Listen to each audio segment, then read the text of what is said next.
क्या आपकी कमर सवेरे उठ कर के अकड़ी हुई महसूस होती है? क्या आप भी उनमें से एक हैं, जिनके सिर्फ़ एक तरफ कमर में दर्द होता है और इस तरीके से उन्हें पकड़ कर के उठना पड़ता है अपने बिस्तर पे, अपने बेड से या अपनी कुर्सी से? या उनके पैर में कमर से लेकर के नीचे तक दर्द जाता है, जिसे हम साइटिका भी कह सकते हैं?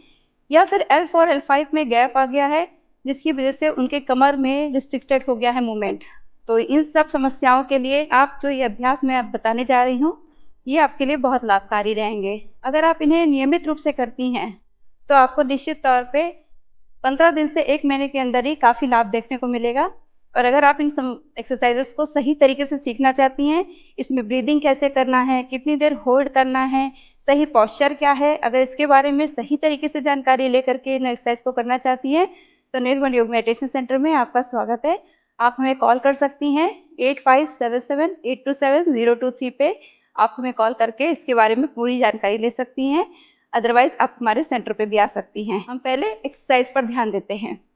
इसमें जो एक्सरसाइज़ हम कराने जा रहे हैं, वो कुछ एक्सरसाइज़ेज़ पीठ के बल लेट करके हैं, कुछ एक्सरसाइज़ पेट के बल लेट करके हैं, कुछ हमें खड़े होके भी करनी हैं।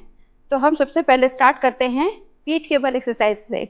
तो सबसे पहले कम्फर्ट पोज़ीशन में हार्ड सरफेस पे, चाहे आप बेड बिछा कर लेटिए, चाहे आप तख़्त पे लेटिए। बेड पे मत लेटिए, अगर बेड पे हार्ड बेड है तो चल जाएगा, पर बहुत ही फ्लफ़ी गद्दा अगर है तो उस पर एक्सरसाइज़ ना करिए। कोशिश कीजिए हार्ड बेड पे लेट करके ही एक्सरसाइज़ कीजिए।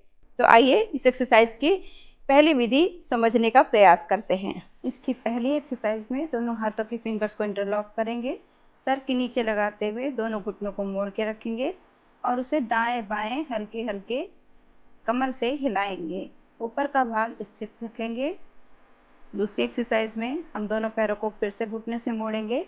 एक पैर को क्रॉस करते हुए अपने दोनों हाथों को, जो पैर ज़मीन पर रखा हुआ है, उससे क्रॉस करते हुए पकड़ेंगे और अपनी तरफ खींचेंगे। साँस को भरते हुए इस क्रिया को करेंगे। पूर्व स्थिति में वापस आते हुए दूसरे पैर से भी इसी क्रिया को करेंगे। दोनों हाथों को पैर के बीच से डालते हुए अपने थाइस से पैर को अपनी तरफ खींचेंगे, जिससे मुड़े हुए पैर के बैक साइड में हिप में खिंचाव आएगा और इससे आराम मिलेगा। दोनों पैरों को पूर्व स्थिति में लाते हुए रिलैक्स हो जाएं। तीसरी क्रिया में दोनों पैरों को तलवे से पकड़ते हुए बीच से हाथ डालते हुए तलवे से पकड़ेंगे। दोनों पैरों को फैलाते हुए दाएं तरफ घुटना छुआएंगे, बाएं तरफ घुटना छुआएंगे। इससे पेल्विक मसल्स में खिंचाव आता है और हमारे कमर के दर्द में जो मसल्स ऐंठी होती हैं या अकड़न होती है जिन मसल्स में, उसमें भी आराम मिलता है। नेक्स्ट एक्सरसाइज में दोनों पैरों को हम हग करेंगे, अपने दोनों फिंगर्स को इंटरलॉक करते हुए छाती से घुटने को लगाते हुए दाएं बाएं अपनी कमर से पैरों को हिलाएंगे। पूर्व स्थिति में वापस आने के पहले हम आगे पीछे भी अपनी कमर को थोड़ा रिलैक्स करेंगे और पूर्व स्थिति में वापस आ जाएंगे।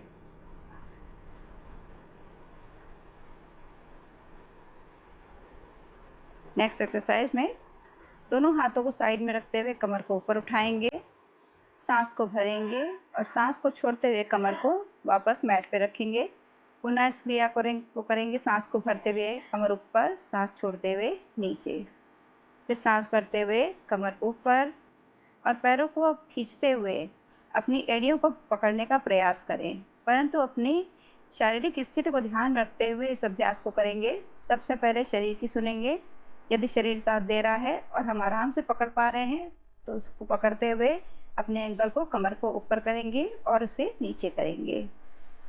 अगले अभ्यास के लिए अपने हाथों को हिप्स के नीचे रखिए। साइड में हिप्स के पीछे नीचे रखने से टेलबोन को सपोर्ट मिलता है। हम करने जा रहे हैं उत्तान पादासन। तो अपने घुटने को नीचे की तरफ दबाएं, टोस को बाहर की तरफ पॉइंटेड करें, अपने हाथों को हिप्स के नीचे रखें, सांस को भरते हुए पैर को बिना घुटना मोड़े ऊपर उठाएंगे, टोस को पॉइंटेड करेंगे, फिर सांस छोड़ते हुए नीचे, दूसरा पैर सांस भरते हुए ऊपर उठाते हुए घुटने को टाइट रखेंगे, toes pointed and excel down. दोनों पैरों को एक साथ उठाते हुए करेंगे, घुटना टाइट, टोस पॉइंटेड। पर जिन्हें कमर में ज़्यादा दर्द है वो इस अभ्यास को दोनों पैरों से ना करें। इसके अगले अभ्यास में हम दोनों पैरों को डिस्टेंस में रखते हुए दाएं बाएं लुढ़का देंगे पंजों को और दोनों हाथों को कमर के साइड में रखते हुए कमर को पूर्ण विश्राम देते हुए शांति आसन करेंगे। अगले अभ्यास में हम अपने दाहिने पैर को मोड़ेंगे, बायां हाथ ऊपर उठाते हुए पेट के बल घूमकर लेट जाएंगे। भुजंगासन के अभ्यास में दोनों हाथ चेस्ट के साइड में रखेंगे, पैर सीधे, टोस पॉइंटेड। सांस को भरते हुए आगे से धड़ को नाभि तक उठाएंगे, सांस को छोड़ते हुए नीचे लेके जाएंगे। कोहनियों को बाहर फैलने से रोकें, कोहनियों को समेटकर अपने शरीर के पास करें। जब हम सांस को भरते हुए आगे से धड़ ऊपर उठाएंगे, कंधों को ऊपर उचकाएं नहीं, कंधों को रोल बैक करते हुए डाउन कीजिए और सांस को छोड़ते हुए धीरे धीरे नीचे आइए। अगले अभ्यास में हम दोनों हाथों को अपनी ठोड़ी के नीचे हथेलियां टिकाते हुए रखेंगे और पैरों को पीछे से मोड़ेंगे।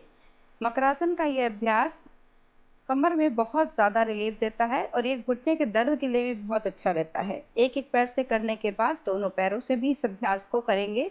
सांस भरते हुए पैर मोड़ेंगे, सांस छोड़ते हुए पैर खोलेंगे। अगले अभ्यास में हम अपने हाथों को अपने थाइस के नीचे लीवर बनाकर रखेंगे। करने जा रहे हैं हम अर्ध शलभासन। अपने दाहिने पैर को बिना घुटना मोड़े टोस पॉइंटेड करते हुए ऊपर उठाएंगे, सांस को छोड़ते हुए नीचे। दूसरा पैर सांस भरते हुए बिना घुटना मोड़े टोस को पॉइंटेड करते हुए उठाएंगे, सांस छोड़ते हुए नीचे। अब दोनों पैरों को सांस को भरते हुए एक साथ ऊपर उठाएं, जितना संभव हो ऊपर रखें और सांस को छोड़ते हुए नीचे। यह अभ्यास कमर में खिंचाव को बहुत अच्छा रिलैक्स प्रदान करता है। अगले अभ्यास में हम दोनों हाथों को बाहर निकालेंगे। आदि मुद्रा यानी कि आपके अंगूठे को लिटिल फिंगर और रिंग फिंगर के बीच में रखते हुए आदि मुद्रा बनाएंगे दोनों हाथों से और उसे कमर के साइड में रखेंगे। करेंगे विपरीत शलभासन का पोज 2। दाहिने पैर को उठाएंगे बिना घुटना मोड़े और बाएं पैर को घुटने के नीचे लगाने का प्रयास करेंगे, जिससे कि पैर और अधिक ऊपर उठेगा और इससे अच्छा खिंचाव महसूस होगा। सांस छोड़ते हुए नीचे रखेंगे, फिर सांस को भरते हुए दूसरे पैर को उसी प्रकार से ऊपर उठाएंगे, नी स्ट्राइट, टोस पॉइंटेड। आपका दूसरा पैर नीचे से सपोर्ट के लिए लगाइए। सांस को भरते हुए इस क्रिया को किया है, सांस को छोड़ते हुए हाथ पैर को नीचे रखेंगे और अपनी पूर्व स्थिति में वापस आ जाएंगे। दोनों हाथों को एक के ऊपर एक रखते हुए हथेली अपने सर को उसके ऊपर रखें और अपने दाहिने पैर को घुटने से मोड़कर कमर को पूर्ण विश्राम दें। कुछ देर इस स्थिति में रहने के बाद इसी क्रिया को दूसरी तरफ से भी करें। लगभग 5-5 मिनट आप इस अभ्यास को कर सकते हैं, एक साइड से और दूसरी साइड से। यह अभ्यास आपके कमर को बहुत विश्राम देंगे, बहुत वहाँ की जो मसल्स खिंची हुई हैं उनको रिलैक्स करेंगे और इस अभ्यास को करने के बाद आप अपने कमर में बहुत ही हल्कापन महसूस करेंगे।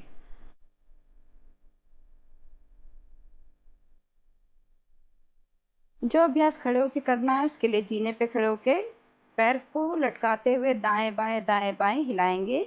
इससे हमारी पैर की मसल्स बहुत रिलैक्स होंगी और उनमें मूवमेंट आएगा। इसी अभ्यास को दूसरे पैर से भी दूसरी साइड घूमकर कर लेंगे। सहारे के लिए किसी दीवार को पकड़ लेंगे। दूसरे अभ्यास में आप एक स्टेप नीचे उतरेंगे और उसी स्टेप को बैक से ऊपर चढ़ेंगे। अगर आपका बैलेंस नहीं सही लग रहा है तो आप साइड में दीवार अगर है तो उसे पकड़ लीजिए, रेलिंग है तो उसे पकड़ लीजिए। इस तरह के अभ्यास से आपको कमर में बहुत जल्दी लाभ मिलेगा।